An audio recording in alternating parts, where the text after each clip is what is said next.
Thank you for staying tuned. It is still the conversation here on Lagos Television. And on this side, we'll be discussing Lagos Intermodal Transportation System.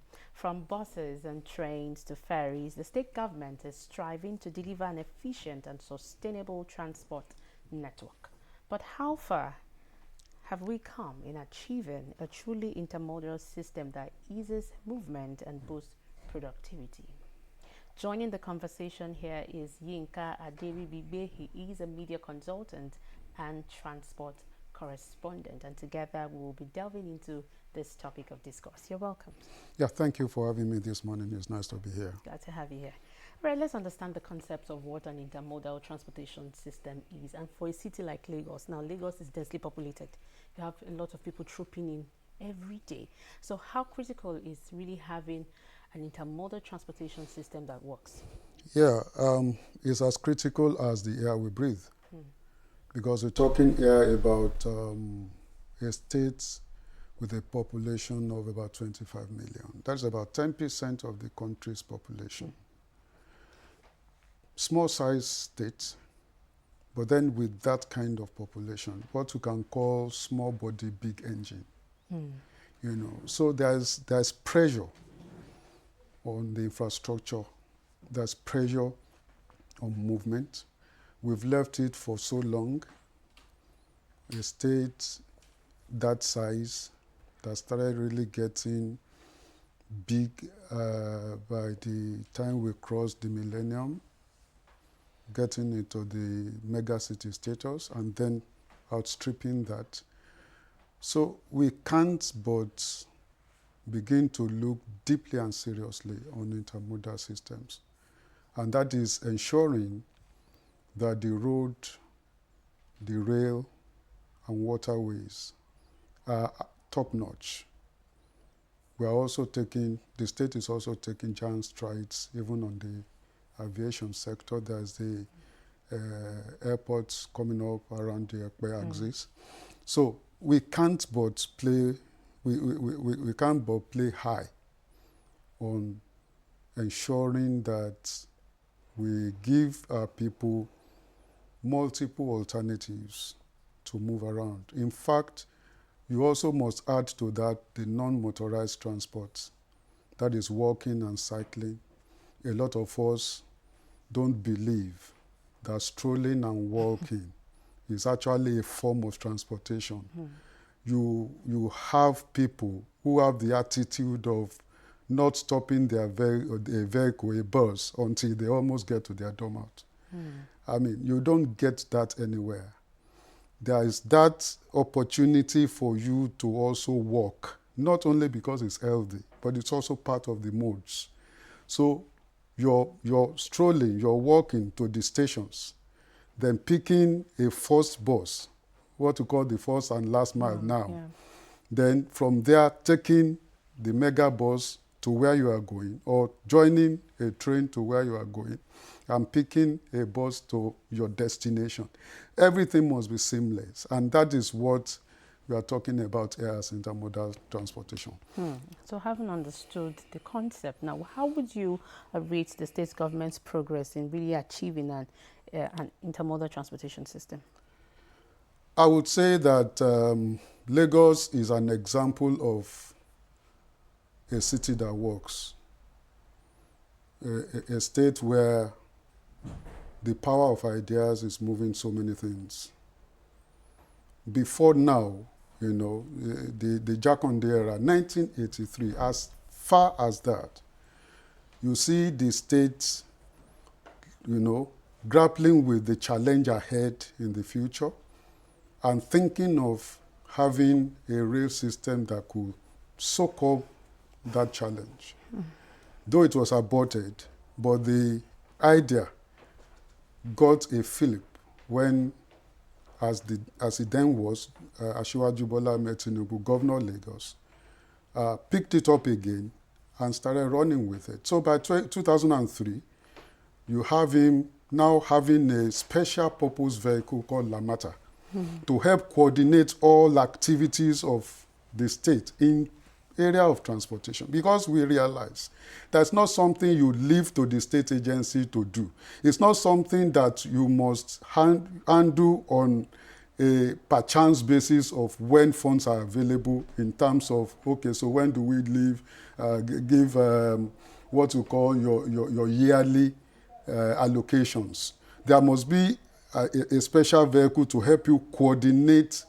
You need so much money. How do you access it? How do you move those money? How do you ensure they work? And how do you put those things in place? Don't forget there were those times when we have color codes in moving in Lagos. You have the odd number, you have the even number, you have the acne, you have the this and that. All of that have been put in place at one time or the other to ensure that at least we reduce the challenge on the road.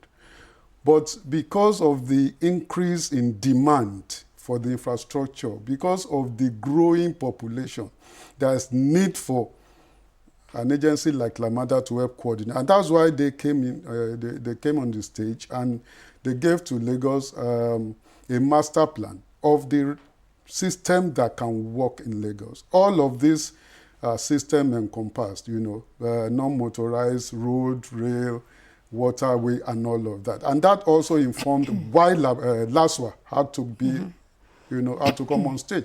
Apart from the fact that Lagos has large ferry. So all of these are initiatives aimed at ensuring that you and I, and those coming after us, have a Lagos that we can truly say this state works. And in fact, apart from Lagos, perhaps it's only Abuja, out of the 36, plus one, that you can say is working in Nigeria. Okay. All right, let's begin to take this systems one by one. Now let's start with the rail.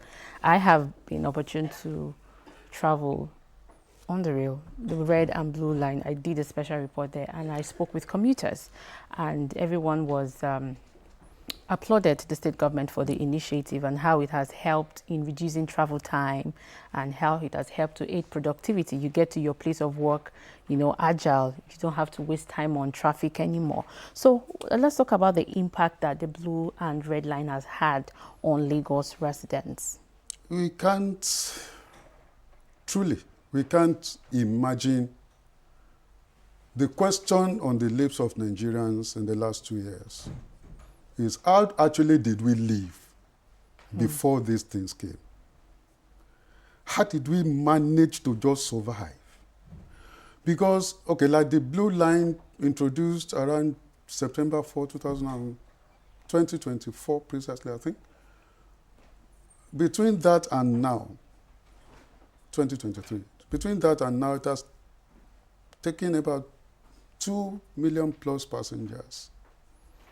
And the red that was introduced last year is also nodding that.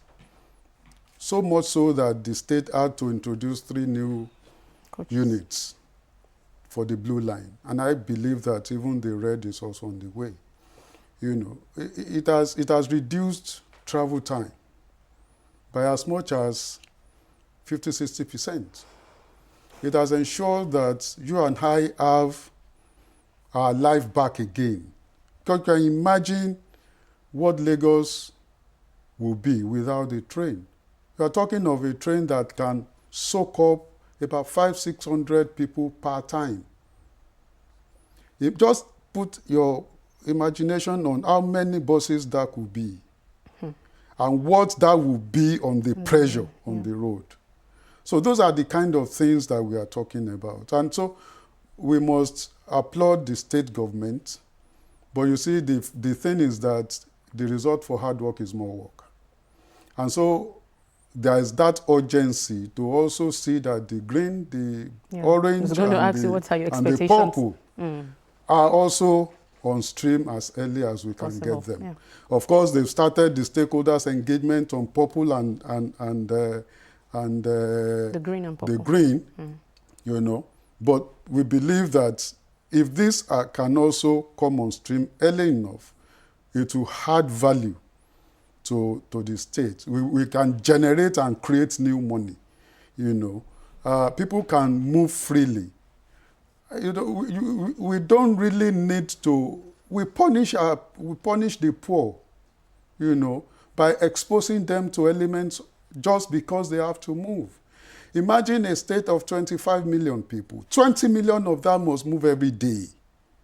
Now, imagine if you can accommodate them, make them a bit comfortable while moving. Imagine what volume you can unlock from their purses, seeing what they could buy as they go, and what that would translate to in the local economy of the state. So you have the state just sitting on potentials to make more. There's so much to make in this state. A state with 25 million population cannot just be poor. And transportation is one of the key to unlock the wealth that is in this state. Let's talk about the BRT, first and last mile buses, and even the lag ride initiative now. In contributing their role to the intermodal system here in Lagos, since their launch, have these initiatives fared since their launch? And is it really helping in enhancing the intermodal vision? Yes, they are. See, the maxi buses, called the BRT, are out to, and you can see that they have been phased out on many of the roads, the ubiquitous Molue buses. You see that Lagosians could now ride better on the bigger BRT buses. In fact, you have jackets that you can even plug your phones. You can charge as you go. In fact, when they started initially, you can even, there's a Wi-Fi connectivity and all of that. AC. Those are the kind of, even like air-conditioned buses and all of that. So they are initiatives to make you feel welcomed. I mean, if you go to the airports and look how many Lagosians really travel by air. But all of us, 20 million, must move every day. So why punish them? The population of those by air are not up to 1% of those that are on the road. In fact, when you leave the airport or going to the airport, you go by the road. So why then don't you make that aspect of the journey also as comfortable as those who are going to the airport to board the planes? So these are the considerations and these are the concerns. And that was what informed modernizing these buses. That was what also informed bringing the last mile buses, the small buses. The idea is to ensure that you don't get exposed to Korokwe. As much as Lagos is concerned, in fact, in Nigeria, the Conference of Transportation Commissioners have made it very clear that both your Marwa, Keke Marwa, whatever you call them, or the Okada, or the Korokwe do not have any space in the transportation system. And that is why Lagos is introducing a new phases to it, so that when they begin to inject all of this more into the system, they take those ones out of the system. And also that was what informed the lag ride. Lagos had a taxi culture, and so it's part of us. So rather than go by those Marwa, rather than go by those Okada, you can take a ride on Lagos ride, and it's also as comfortable. The fact is that for as much as you have a Korokwe out there, for as much as you have a Keke Marwa out there, for as much as you have an Okada out there, they will kill public sector initiatives in transportation because everybody wants to go and get to where they are going early enough, and they provide alternate services. So if you continue to expose your customer to those options, they will kill the ones that ought to be promoted. That's which how is they're also making earning their living. They are yes, but you see all over the world, many. In fact, transportation is the low-end entry for labor force anywhere in the world. You find several people who traveled abroad, the first point of employment for them actually is transportation. So you can earn a living by joining any of those firms without necessarily going by keke marwa without necessarily ending up as an Okada rider. The moment you continue to expose Lagosians to those options, the more you keep endangering the public sector. And the public sector must be encouraged because that is where to go. Imagine if you are just reducing your cost to 500 naira minimum per day, right? Imagine what that amounts to by 220 million. That must move every day. So there's so much money to be made if we are serious. But then we must be strategic and intentional in order not to make it look like we are forcing some people who have seen this thing as an income earning. Because even as at 98, 99, you can count the number of Okada in Lagos. You can count them. Even the tricycle were not in existence until politicians begin to use them as empowerment systems. Items, yeah. So what are we talking about? Lagos knows and appreciates public systems. We should not kill it by ourselves by just pandering to things that can serve as potentials. Still talking about not killing these initiatives now. The last mile buses, have you seen them recently? Maintenance of those buses. Some of those buses are not in good shape. Yes, we must appreciate the fact that a lot of them are looking like what we used to know of the Molue buses. Okay. Yes, but I want to believe, and that's a challenge to the state government and also to Lamata, that is the supervisor or the regulator, because most of those routes have been concessioned, and so we have to assume that the concessionaires must be in charge of their tools of trade. Perhaps it's the economy, perhaps it's the cost of things. Oh no. But then the fact remains that in terms of attractiveness, they are losing a lot of us. Because when you see them, you probably want to just go, there's no difference between this and what you understand. But I think that it's a work in progress. I think that we can continue to engage. Many of them are spending their second decade on the road.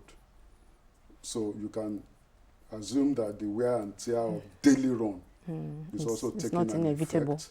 So those are not inevitable developments. But I believe that as we go, things will be getting, unfortunately again, the cost of reflecting is, but we believe that by the time we begin to have maybe the CNG buses, we begin to have other alternate modes, we'll be seeing more of these replacements, and then we get back to the groove.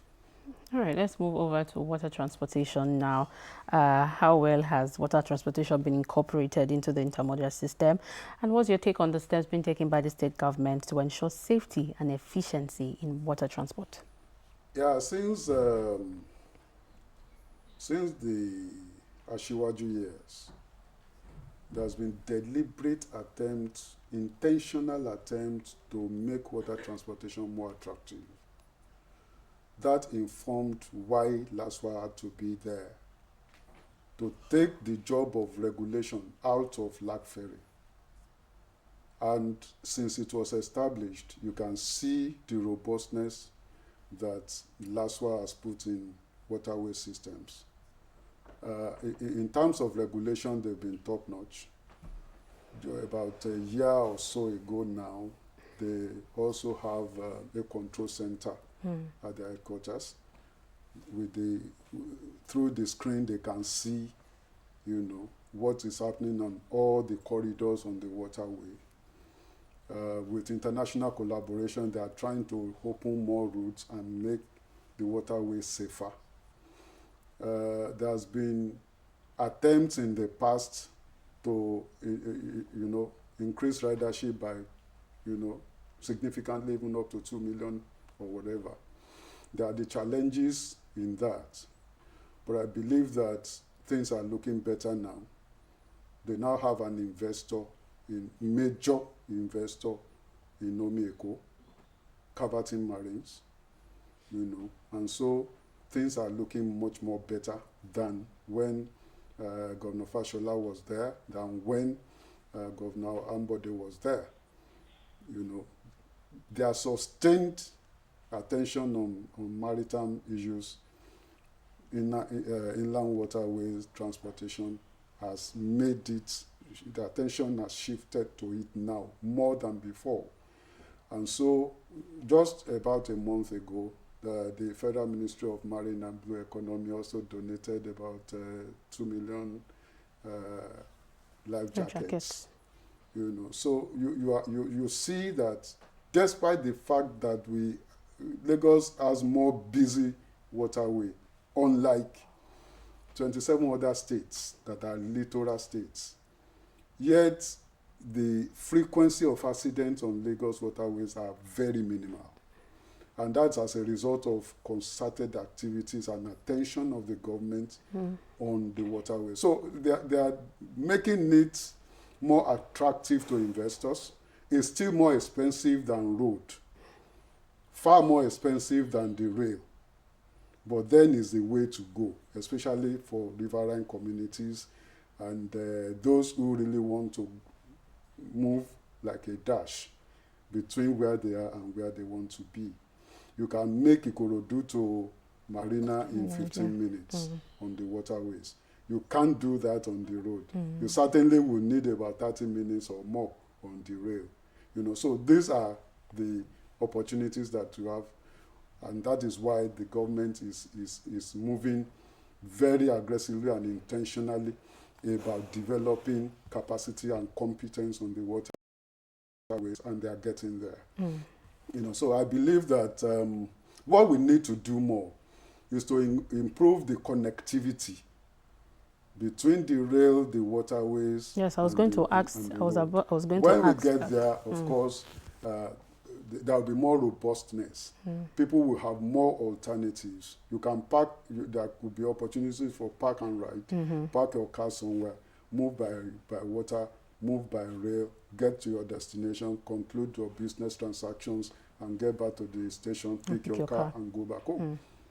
All right, so from your perspective now, let's look at some of the challenges that the state is facing in truly, fully operating an intermodal transportation system, and how do you think these challenges can be overcome? Well, a state where about 1,000 people troop in every day, and half of that don't have opportunity of going back home. A state that has become a mecca, that has become the abroad to so many Nigerians, will not cease to attract people to it. We have Nigeria's most busy ports here, whether air or water. We have the best of the best in terms of headquarters of all businesses and all banks and all here. So we will continue to have the people. And with the coming of the people come their different nuances. Some will not that they do not know, but because they are coming from a jurisdiction that did not say it is wrong. Structure. To just open your sweet, put the thing in your mouth and throw the waste away. But those little things we do affect the environment, become a challenge to the government. And so all of that is what Lagos must contend with and is contending with. The population itself is ensuring that the facilities in place, the infrastructure in place, must continue to be tinkered with every day. When I moved into this state in the 80s, the roads were just 2 lanes. Virtually, you don't even know which one are inner roads now and which ones are express, because they've all become dualized. that is responding to the growing demands. If you go to some communities today, you will almost want to think that the whole of Lagos, or they are living there, you know. So it speaks to the need, therefore, for the government to continue to be top-notch in the area of research and development, to continue to be driven by data. Transportation in Lagos has gotten to the point where it must be data-driven. You know, where you cite what must be a response to the population there that must be attended to. Otherwise, you have crisis of movement. And any small stop on the road have a tailspin unimaginable that may take about 30, 45 minutes to clean up. And so all of these are challenges that the government must continue to contend with. And that is why one of them said while he was on tour of duty that he has seen that the reward for hard work in Lagos is more work. All right, so you talked about if we really want this to work, it has to be data-driven, and that will lead me to my question of technology. How important is technology? What role does technology play in, in helping the state really assess the intermodal transportation system? Lagos has gotten to a point where it cannot but begin to play big on ICT. And that is, give it to this administration, they are not taking it lightly either. They are making it a priority concern to ensure that not only in the area of planning, but in the area of managing, in the area of road design, in the area of general, improvement in even enforcement today has become digitalized. The VIS don't need necessarily, except if any of them just want to be officious, begin to chase after any vehicle. All they need to do is to pick your data. And they pick your data by just picking your vehicle number. There's an automated number plate registration identifier. It brings all your data, and you just get your ticket at the door, at the door of your house. So you don't really need. So, and that is also is driving sanity, really. You find a lot of people now use their vehicles by weekends, when people are off the road. Yeah. You understand? They realize that, and that is where we should go. You see, I think there should be more concern now, even about our engineers. Designing of roads must be functional. You are not just designing the road because you want to attend to a better pass my neighbor who gets a vehicle that must use the road. The road must also accommodate the pedestrian.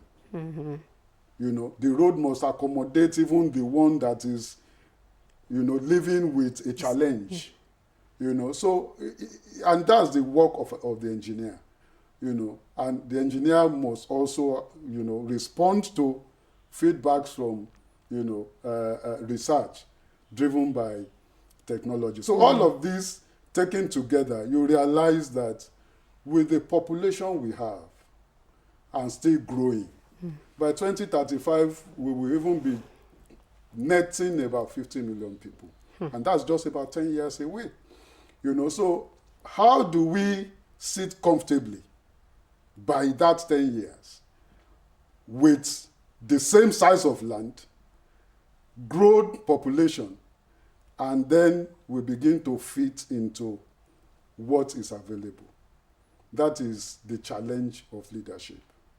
We have to give it to the present administration. They are doing so much. We believe that they could do more. Here in Lagos, the money must work for the people, and they are making it to work. And that is actually the real heart of it. Because if you sit and just have that attitude of, I do not care, you begin to see in a short while that the calls you will be getting will make you uncomfortable wherever you say you are. And that is the thing about Lagos. We can't just but begin to play high on technology, as that is where we are today. Mm-hmm. It must define where we are going, especially as long as transportation is concerned. Yes. We've spoken extensively on the state government, what they have done. Now let's talk to the people.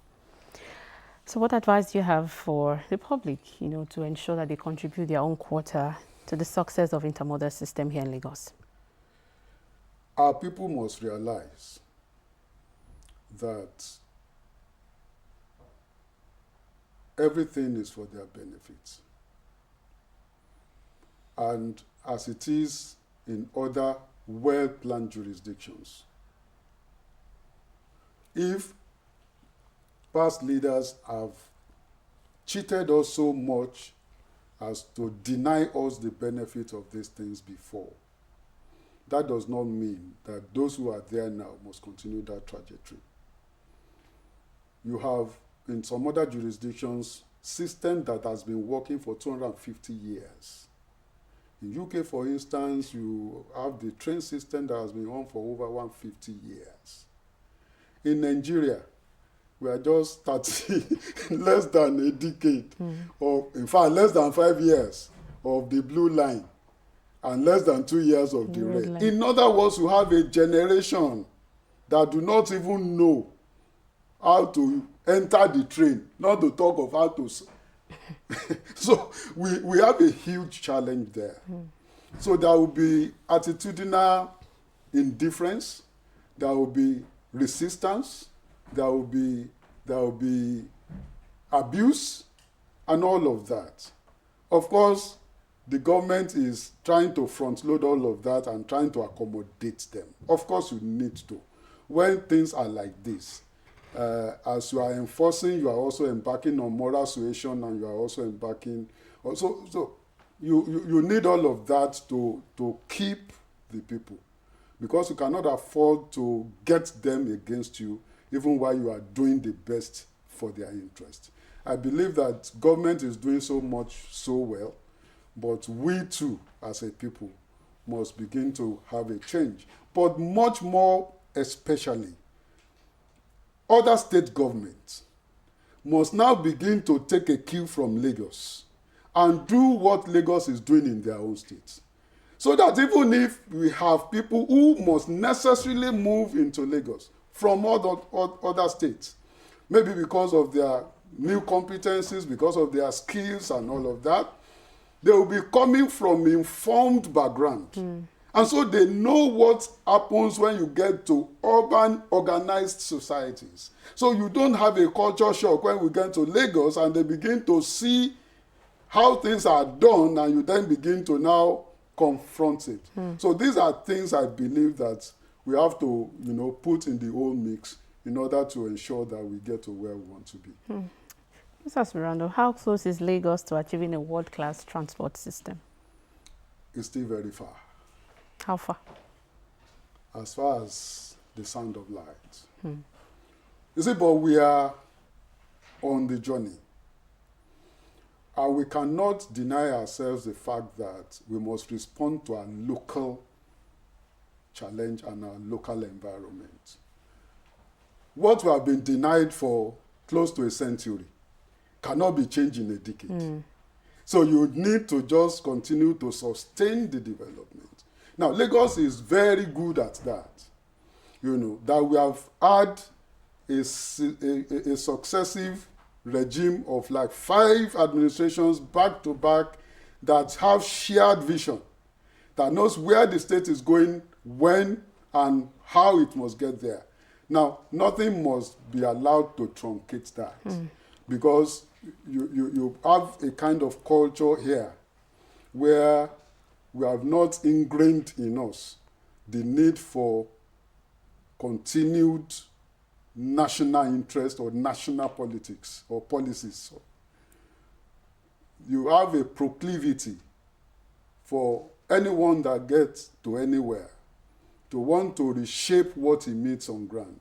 Now, we have a culture here in Lagos about where we want to go in transportation. What we need is to sustain that. And if Lagos money is made to work for Lagos as it is being made to work for Lagos, the journey may not be too long to get to the destination. We will certainly get there because the people's, attention and their interest is now moving to organized public sector transportation systems. And that is where we want to be. So that you and I, the dying middle class, can be made or can be pushed to leave our vehicles at home and use the alternate public transport system that is safe, that is secured, that is affordable, that is comfortable. And when you can afford to do that, then we are getting close to the destination. Because until we do that, we will still be having the nightmares that we have on the road. And you see, you can't get money out of an angry man. But transportation is that key. How many times? We are all impulsive buyers. How many times have you dropped for the bus stop and just saw a bunch of plantain or saw pepper and saw... You just have needs that you must take home. But if you are hungry and you get down from your bus stop and you, first of all, before you even say you want to buy it. So imagine if you have a system that makes you comfortable, that you enjoy your ride. You comfortably open your purse and buy. That buying is employing people, is opening a market, is ensuring sustainability, is making money for government. And that is where we want to be. We'll have to leave this conversation here. Interesting one. And we thank you so much, Yinka Aderibigbe, for sharing your insight on this crucial topic, Lagos Intermodal Transportation System. Thank you so much for your time on the conversation. Thank you very much. It's nice being here. The program continues shortly. Stay with us.